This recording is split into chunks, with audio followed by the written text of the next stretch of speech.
Hello everybody, welcome to my studio. Again, I'm George Coll, here with a new painting this week out here in Utah.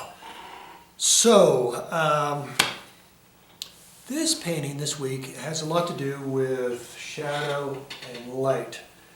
And a lot of newer painters and even good painters struggle with getting their values right. And that's what we're going to be doing today and the next two lessons for this week. I want to also stress the importance of getting outside and painting and getting good critiques. I'm only supplying one portion of a three-legged stool to be good, and that is consistently giving you good references and good instruction every week. And that is one important part, I think, for my foundation with my teachers that I had. So with that, enough about me, and let's go ahead and get started with this week's painting. And don't forget to subscribe to this channel. Thanks very much. Here we go. Bye-bye.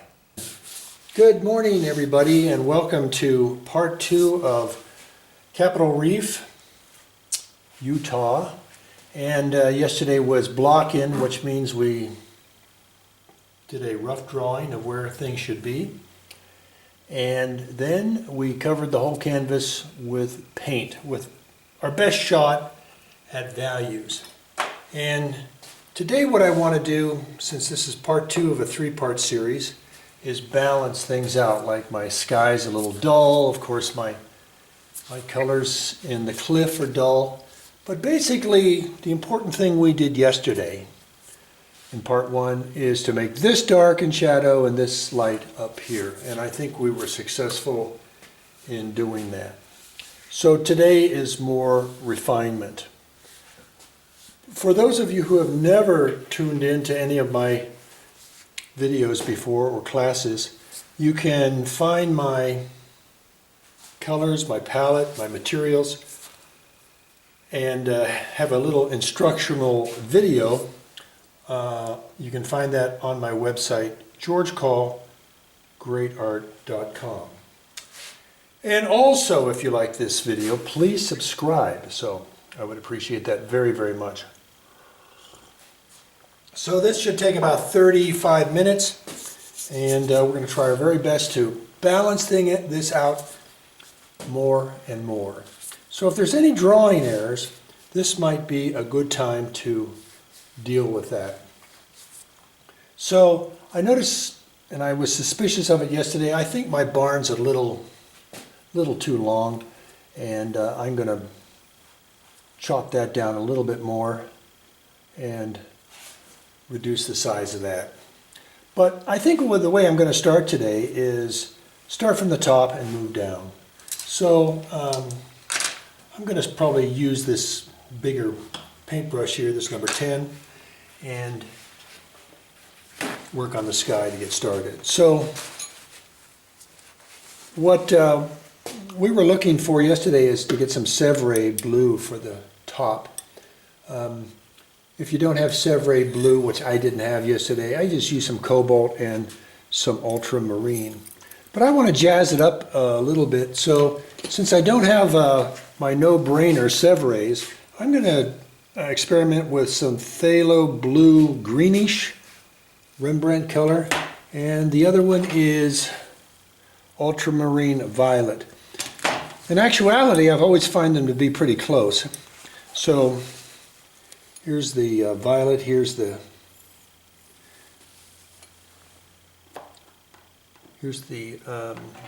phthalo greenish here. And watch when I add some white to it. Nice sky color, very nice. And let me do the same down below.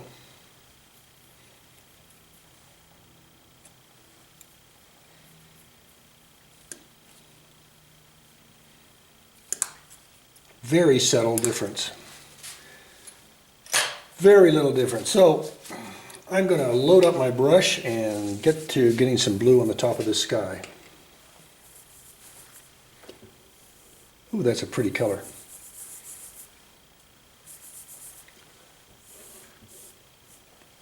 And again, if you don't have any of these colors, you can always use the old basics that I've always had on my palette. Cobalt or ultramarine blue. You guys have any questions on that?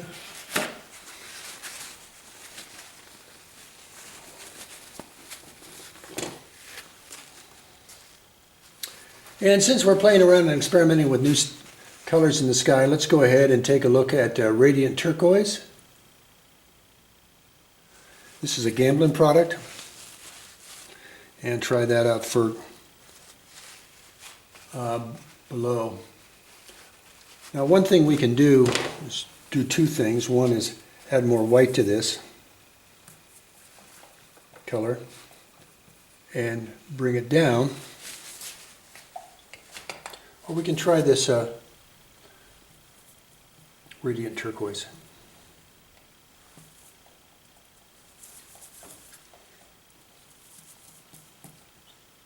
Just adding some white to it.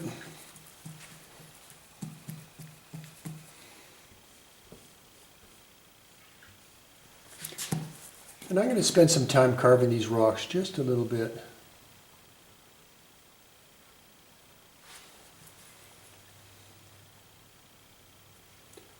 And I think I can change my shape a little bit too when you have a drawing error.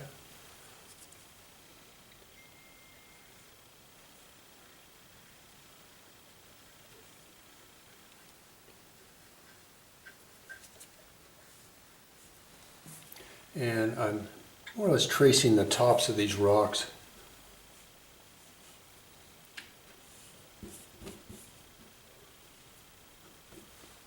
And now I'm going to combine the two to make a medium color in between the darker and the lighter.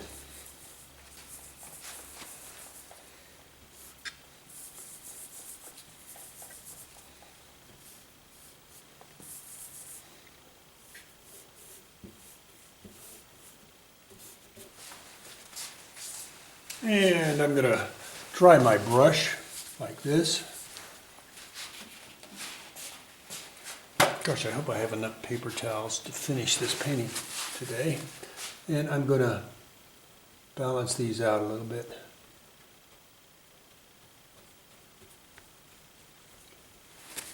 So I'm going to bring some of my blue down.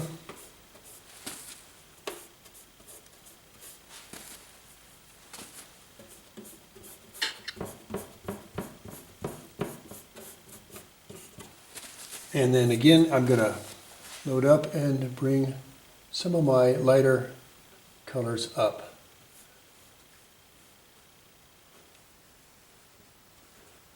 Now, I appreciate people that smooth all those strokes out. I'm a little too chunky with that. That's been some of the things I've been critiqued on, like, your skies are so chunky, you can see your brush strokes.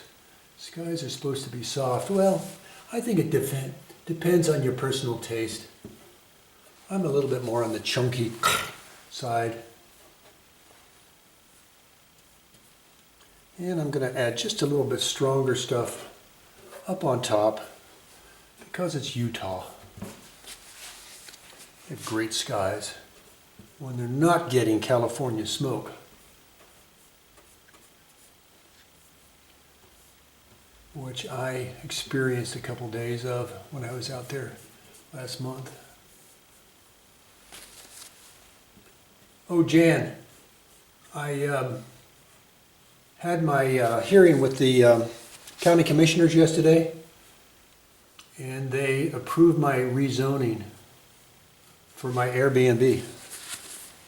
Yippee! That's awesome. That's great. God, it only took 11 months. We'll be there. You bet. It only took 11 months. What a thorough process. I think COVID screwed up everything too. Go ahead, Ralph. Can we stay? You betcha. You can.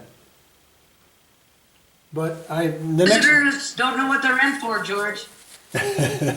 But I've got to do the building department next. And, but they're going to be nothing like zoning. Zoning was the big hurdle. And for some reason, they did not allow Airbnbs in my zoning. My zoning is farming and ranching. Because at one time this was a 180 acre ranch. And it's been reduced to 2 acres. Sorry to take so much time on this, but I better just do a few more things. But that was a great victory yesterday.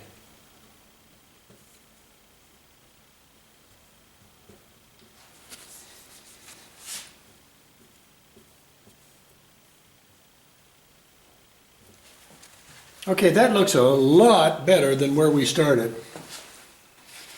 What the problem is, these exotic colors I've been working with are really hard to get out of your brush. So if you have another brush, because I want to use a large brush, you might change to that when we get down into these oranges, because we're going from cool to warm. And that is a big transition. I can't find my normal knife. My old standby knife to clean my palette, because I might need these colors later, so I'm picking them up and putting them up in my upper left-hand corner.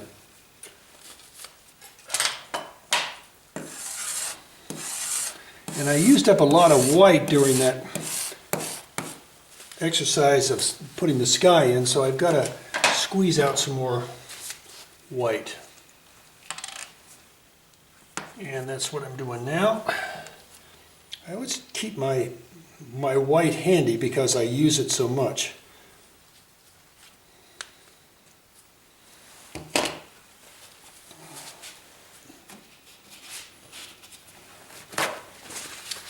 All right, let me see if I can find another brush that's going to do the job. Well, it's not as big as I like, but let me try this one. So I've stepped down to a number 6. I just don't have a nice springy number 10. So I want to get back and see what we can do with these colors down here in the cliff. So let's get some cad yellow.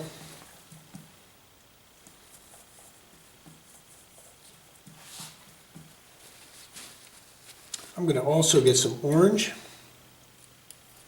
and I'm going to put some white in there. I'm also going to get some rose and put some white in that. And I'm going to get some alizarin and put some white in that also. And let me get some cad yellow light. And it's almost like... Are you making 4 piles? Oh gosh, I got 1, 2, 3, 4, 5 so far. Now I've got my 6, which is Naples and white. Let me show you what my palette looks like here, and I'll change my computer screen so you can see it, Jen. Are you ready? 1, 2, 3, 4, 5, 6 piles. Well, thanks, George. All right.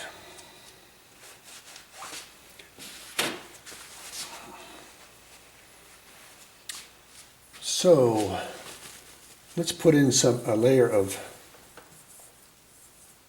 cad yellow and white. And that certainly gets the light, but it doesn't get the pink. The pink will dull it down, where these cad yellows will lighten it up.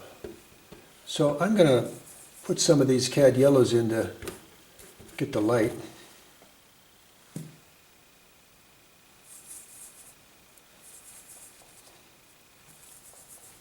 And I'm getting those in appropriate places. And again, I'd probably do better if I had a bigger brush.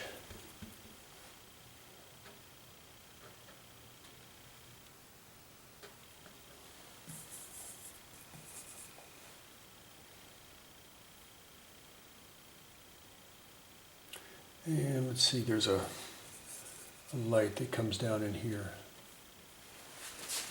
All right, let's try to incorporate some pink into this. And I'm going to use some alizarin and white. And I'm going to go over some of these areas. I need a little bit of rust in there. Let me get a little bit of burnt sienna in that mixture. So I'm using alizarin and burnt sienna and white. And I'm going to use more burnt sienna in that mixture. That one didn't quite cut it. And there we go. I think that's the right mixture, is a little bit of alizarin, white, and burnt sienna. And I'm putting in these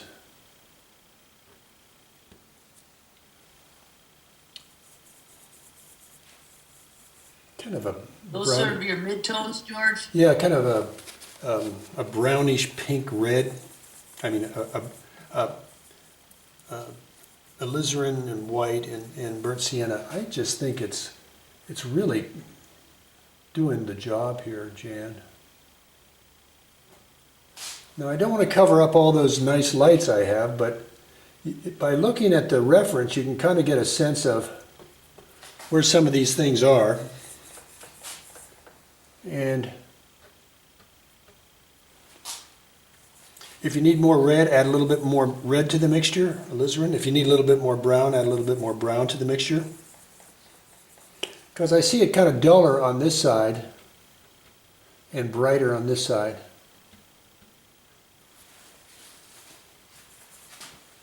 And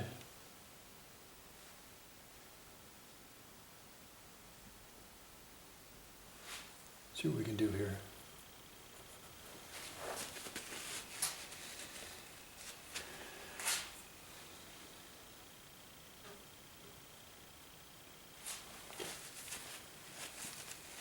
Now, I don't want to complicate the heck out of this, so I'm just going to go back to Naples and white now. And I see a lot of like light area right in this area. And I'm going to smack some Naples and white in there.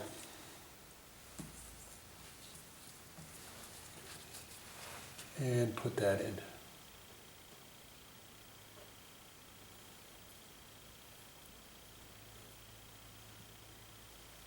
And I see some of that in various other areas, particularly up here. It's like a white rock. If you've ever been to Canyonlands, they call it the white rim around one of the areas called the white rim. It's kind of this same, looks like Naples and white to me.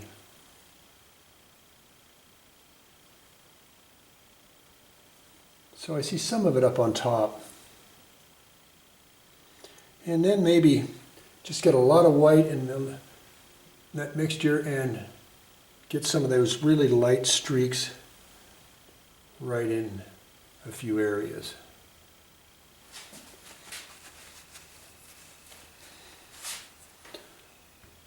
And then we're going to have to go to shadow here in just a second.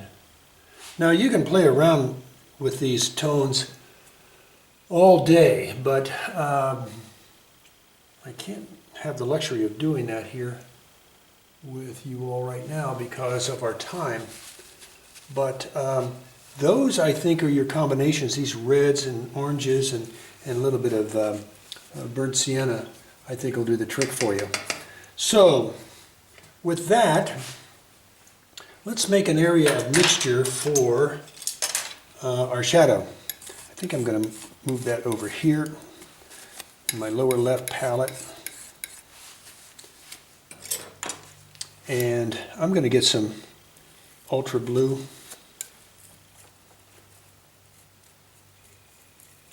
and some alizarin. Or if you have some diazazine, you might try that, diazazine purple. That would be a good mixture. And I'm going to add some white to that.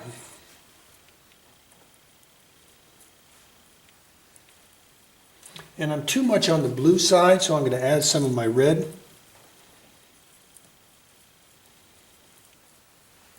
And now I've got more of a pink mixture. Now there's a lot going on in that shadow, but we want to get a base color, just like I did here, and then work on top of it.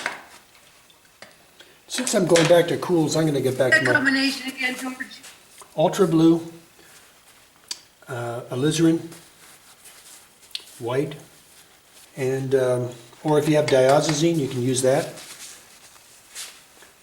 And at the end of that mixture, Jan, it was a little too blue, so I added more pink to it, or red.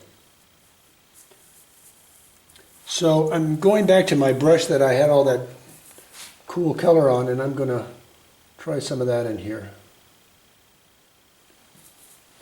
And I'm going to add a little bit of burnt sienna to it. Too much, sorry.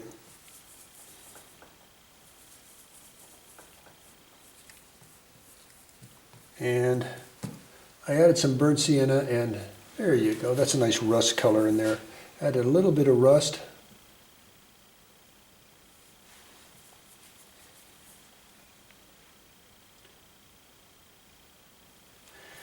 At this point, what I want to do is just lay down one basic shadow color and work on top of it.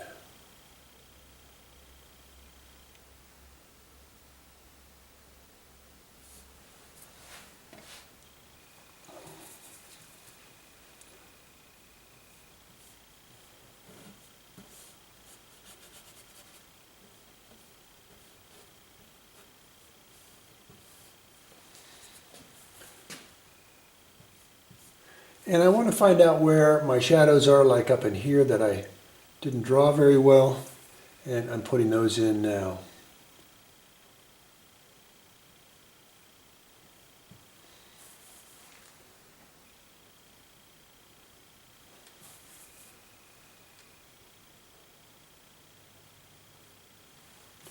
And I kind of moose that in too hard.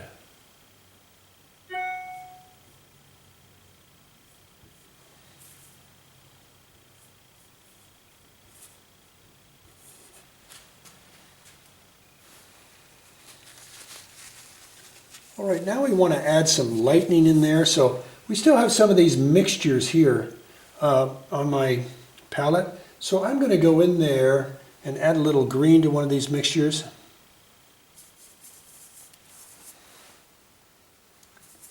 I'm adding some permanent green to my Naples color.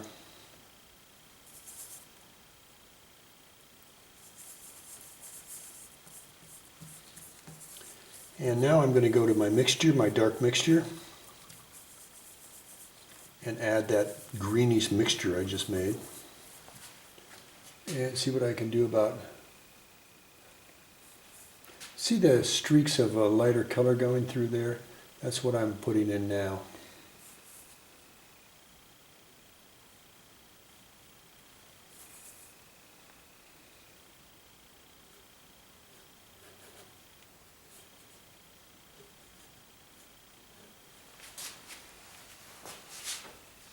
And then there's some darks in there, so I'm going to add some more blue alizarin, and this time I'm going to put some olive in there. And I've made a darker blue-purple mixture, and I'm putting that in a few places. I just added some more blue.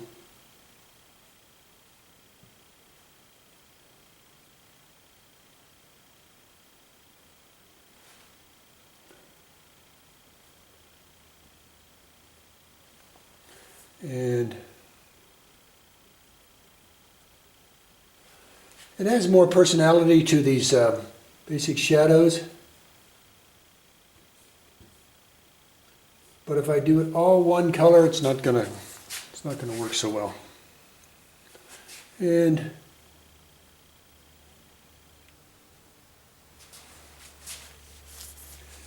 Now I'm going to add some stronger red into the shadow color. So I have some alizarin pink, I think we're all mixed together. And I'm going to run that through here.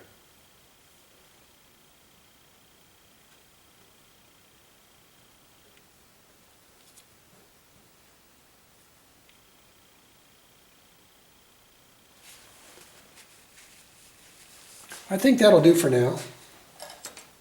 And I want to get all my worms all together, put them in one corner. My reds in somewhere different. This is so thinned out, my dark is so thinned out, I don't have any left. And I'm cleaning my palette so I can get down to the lower section where all the cools are. Jan and Ralph, how are you doing with those mountains? Gonna take some time, I think. Yeah, it will. Yeah. All the colors just have to work on it.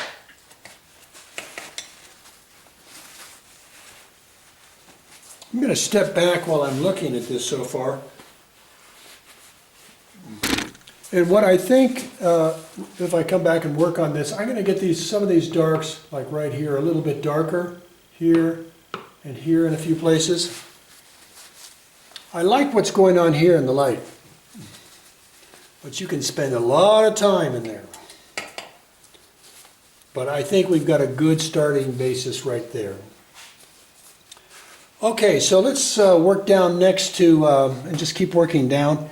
And let's start getting into this little cool area, which I think is a little bit of olive and white. Let's add a little Shiva to it. It's always a good lightener for light. And let's just go boom. And I don't have enough mixture, so let me get some more of that. I'm going to add a little yellow to that to give it a little bit more punch. Knock it down with a little olive. And you can see that's going to have some light effect.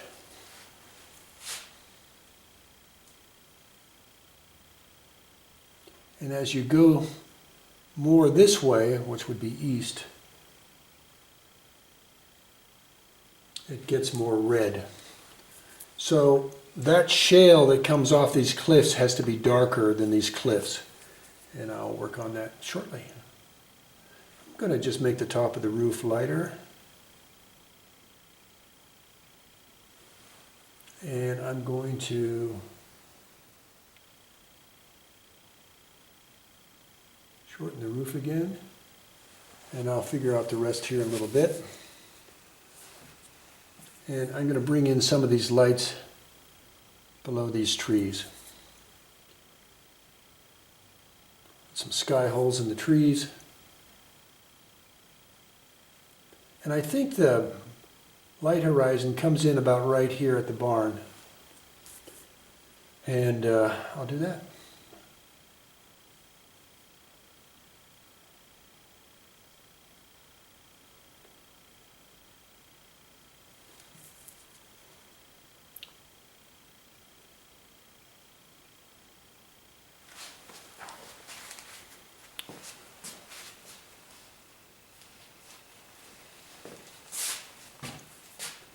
And I'll put a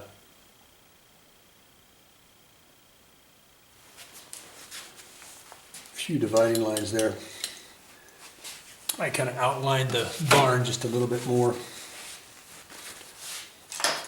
All right, so let's work on the reds underneath the cliffs. So I left some of my mixture that I had on the hills. So I'm going to add a little bit more alizarin to the slop that I have. And some white, and I'm going to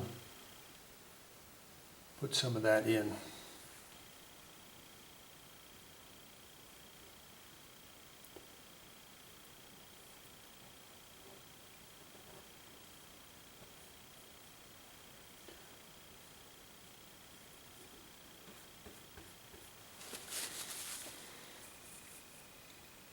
And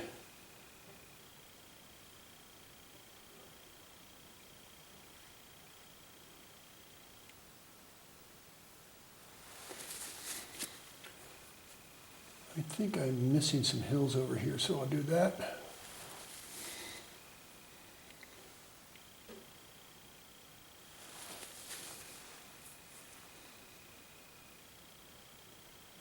And again, putting those in. It's a nice dark line right above them.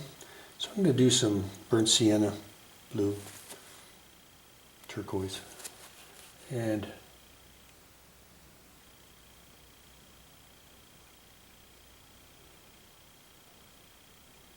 I think it's more of a shadow.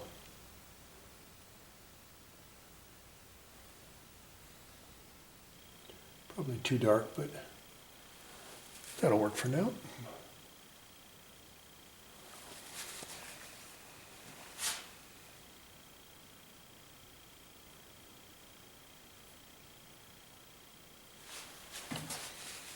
And there's some real light stuff in there too, so I'm going to add some more white to this mixture and plop some of that in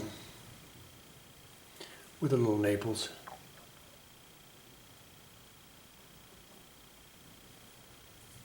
So that's a little Naples on top of some of that stuff.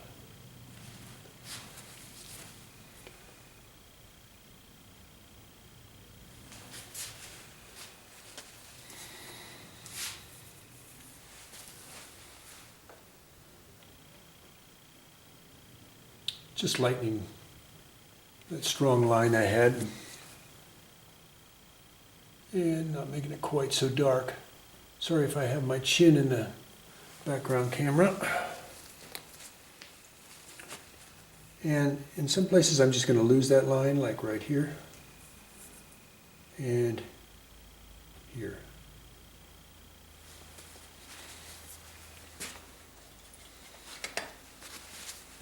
All right, let's go down and do some ultra blue and Naples and yellow ochre and work on these trees down here.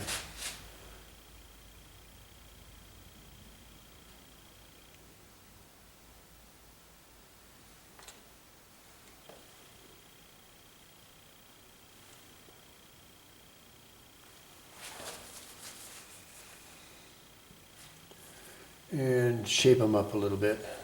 So they're really, make sure they say dark because they're verticals.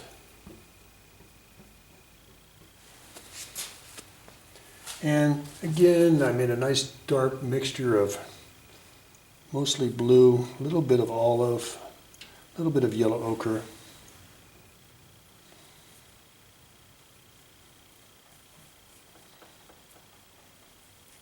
Nice dark rich green.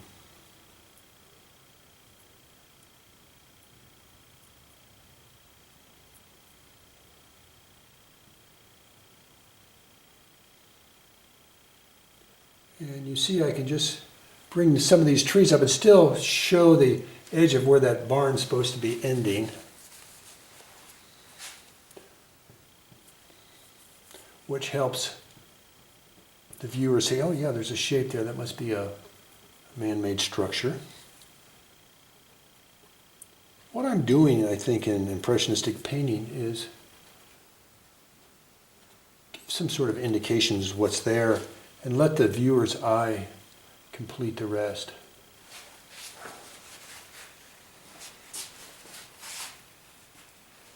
Now, remembering that we have to make a real good dark on that barn, I think I'll use some of that same type of mixture. And this time I'm going to add some Viridian and some of that turquoise that we mixed, we're trying out. And I just added some quinacridone violet. It's put out all kinds of weird stuff today. And look at that, it really says dark.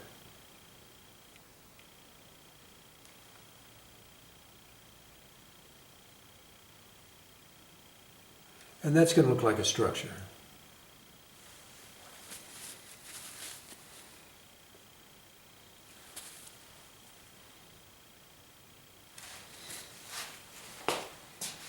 I think running that light across the roof really helped it too. Oops, sorry guys. Kicked the camera. You zoomers just got kicked around there. Alrighty, so now let's enrich this area here. Since I have some of this nice rich dark color, I think I'm going to throw some of that into these areas so I don't waste my nice rich color. And wherever I think we might benefit from some of these darks, I'm going to do that.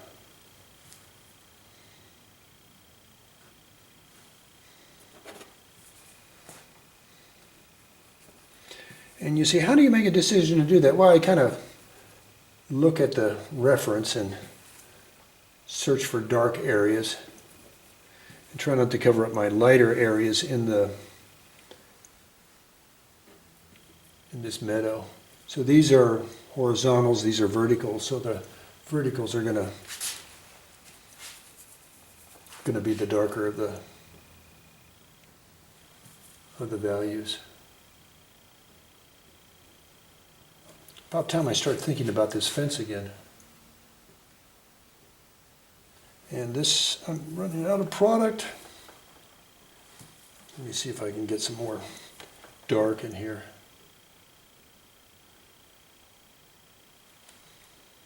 Boy, that quinacridone violet sure violently darkened it. That's good. So you do less fence posts, more fence posts as you go back, and that gives you a sense of proportion.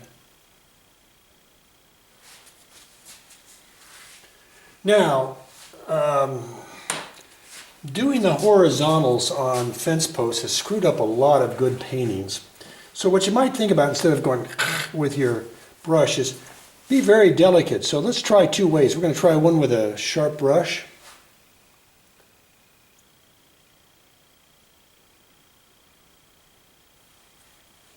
And I don't do much more than that. Or you can also use a knife. Here's a knife. I don't have my normal beautiful knife wherever that went to.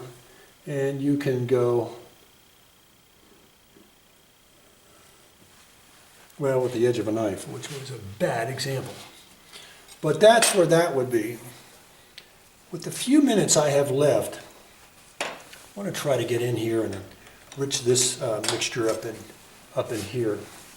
So let's get some blue, red, and olive. And I'm going to add a little bit of yellow ochre to this.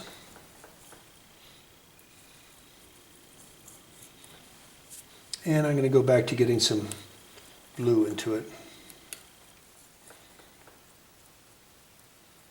Just a little too dark, but I'm going to see what it looks like in here. So I'm getting a little bit of terp on my brush.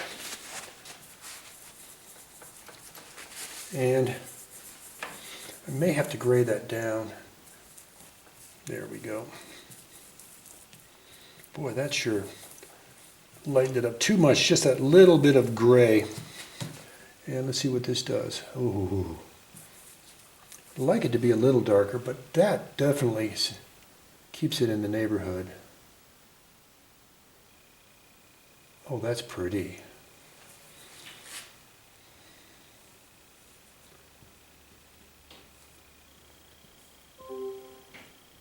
Hello.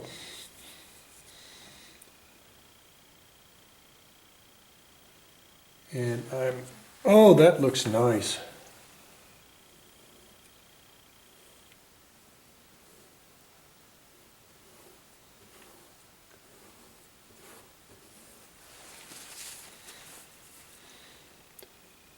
And we'll finish up with that today.